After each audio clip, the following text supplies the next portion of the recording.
আজ 2026-এর বছরের শুরুর প্রথম পূর্ণিমা, পৌষ পূর্ণিমা। আমার নতুন একটি ভিডিওতে তোমাদের সবাইকে জানাই স্বাগত।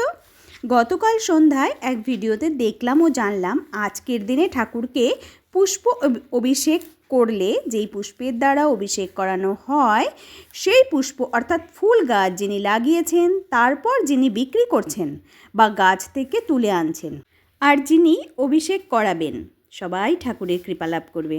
সত্যি আমরা মোবাইলের মাধ্যমে কত না জানা তথ্য জানতে পারি। আধ্যাত্মিক কিছু জানতে শুনতে আমি খুব ভালোবাসি। ভিডিওটা দেখা মাত্র আমার গোপাল ভক্ত বান্ধবীকে সেন্ড করলাম। আমিও সকাল সকাল ঘুম থেকে উঠে স্নান সেরে ঠাকুর পুজো দিলাম।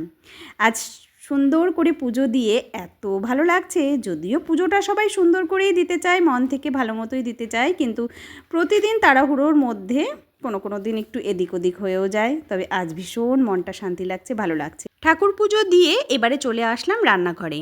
এসেই ভাত বসিয়ে দিলাম, আর এদিকে বসিয়েছি সব সবজি দিয়ে একটা মিশাল সবজি করব। তার সাথে বড়ি ভেজে দিয়েছি, নামানোর আগে বড়ি দিয়ে দেবো।